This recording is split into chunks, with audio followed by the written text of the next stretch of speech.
अपने से कम उम्र की महिला को पाकर सरगू के चेहरे पर खुशी थी। मंदिर में ताली बजाते लोग, सिंदूर भरते सरगू राम। उनके चेहरे पर अजीब सी चमक थी। 7 फेरे लिए, उन्हें क्या पता था कि वो ज़िंदगी के आखिरी 7 फेरे हो जाएंगे। आदाब, मेरा नाम है मुनीब जदी और रियल फाइल की आज की ख़ास पेशकश में आज की कहानी है जौनपुर के गौरा बादशाहपुर के कुचमुच गांव की। सरगू राम, उम्र 75 साल, पत्नी की 2023 में बीमारी के चलते मौत हो गई। घर परिवार में सरगू राम अकेले। सरगू राम का रिश्तेदार और कुनबेदार दिल्ली जाकर बस चुके थे। गांव में खुद की ज़मीन थी, घर था, जिसके चलते सरगू राम खुद गांव में ही बस गए। उसके बाद अब अकेले पड़ गए। बीवी के मरने के बाद सरगू राम ने अब अकेले ही ज़िंदगी सींचना शुरू कर दी।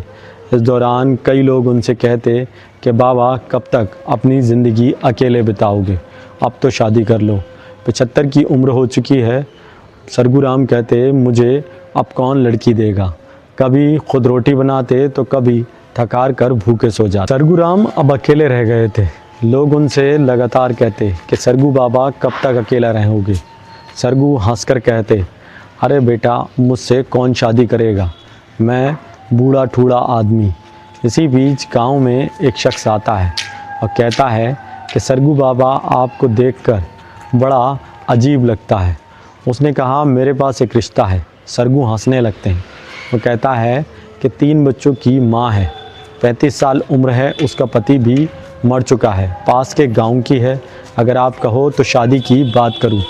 सरगू थोड़ी देर सुनते रहते हैं, फिर मुस्कुरा कर हंसने लगते हैं। कहते हैं, मेरी शादी, पूरा गांव हंसे। सरगू थोड़ी देर पहले तो चुप रहे, फिर उसके बाद मुस्कुरा कर कहा, ठीक है, बात करो, मुझे कोई ऐतराज़ नहीं। यहीं से कहानी में एक नई शुरुआत होती है। मंदिर में ढोल बज रहे होते हैं। मंदिर पूरी तरह सजा होता है। अंदर 75 साल का दूल्हा सर पर सेहरा सजाए अंदर खड़ा था। सामने थी 35 साल की महिला मन भारती के जयमाला हुई। उसके बाद सरगू ने मन भारती के मांग में सिंदूर भरा। पास खड़े लोगों ने ताली बजाई। किसी ने हल्के से कहा कि एक बार सिंदूर और भरो, सिंदूर अभी लगा नहीं है। जिसके बाद सरगू ने दोबारा सिंदूर भरने लगे। उसके बाद खिलखिला उठकर ताली बजाने लगते हैं। लोग मंदिर में ये मंज़र देख रहे थे, वो भी खुश होने लगते हैं कि 75 साल का दूल्हा और 35 साल की दुल्हन।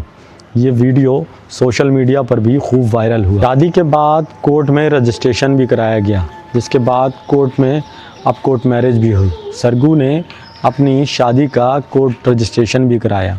उसके बाद सरगू अपनी पत्नी मन भारती को घर लेकर आते हैं। कहते हैं कि अब मेरा घर सूना नहीं रहेगा, तुम्हारे साथ 3 बच्चे भी आए हैं, जिसकी वजह से अब घर में किलकारियाँ भी गूंजेंगी। मन भारती मुस्कुराती हैं और कहती हैं, सरगू जी और बहुत अच्छे इंसान हैं। सुहागरात वाले दिन सरगू ने मन भारती को सब कुछ कहा। उसने कहा कि मेरे पास सब कुछ है, मेरे पास ज़मीन जो जायदाद है मैं अब तुम्हारे नाम कर दूंगा। मेरा तो कोई अपना है नहीं, इसलिए तुम ही मेरी अब अपनी हो। अगले दिन मन भारती ने नाश्ता बनाया, सब कुछ तैयारियां पूरी की। जिसके बाद सरगू ने पानी भरा और थक हार कर चारपाई पर जाकर लेट गए। बात करने लगे। इस दौरान चारपाई पर जैसे ही जाकर लेटे, किसी ने आकर कहा कि सरगू की गर्दन झुकी हुई है। मन भारती बाहर आकर देखती हैं तो सरगू की गर्दन चारपाई से नीचे झुकी थी। जिसके बाद उन्होंने पास के ही एक शख्स को बुलाया। सरगू को ले जाकर अस्पताल में भर्ती कराया गया। जिसके बाद सरगू को सरकारी अस्पताल ले जाया गया, जहां बताया गया कि सरगू अब इस दुनिया में नहीं रहे। उसके बाद मन भारती रोने बैठ जाती है कि अभी तो शादी हुई थी और दूसरे ही दिन सरगू की मौत हो गई। सरगू की मौत के बाद उनके रिश्तेदार और कुनबेदार गांव में पहुंचे। उन्होंने कहा कि सरगू की मौत ऐसे नहीं हो सकती। जिसके बाद पुलिस को सूचना दी गई। सरगू का पोस्टमार्टम कराया गया। पोस्टमार्टम रिपोर्ट आई कि ब्रेन हेमरेज से मौत हुई है। जिस सरगू ने 75 की उम्र में मोहब्बत पाई थी, वो शख्स 12 घंटे में मौत की आगोश में चला गया। इसी के साथ हम विदा लेते हैं। मिलते हैं अगली कहानी में रियल फाइल्स के साथ। इस कहानी का उद्देश्य किसी के दिल को ठेस पहुंचाना नहीं, बल्कि लोगों को जागरूक करना है। इसलिए सतर्क रहें, सावधान रहें। जय हिंद।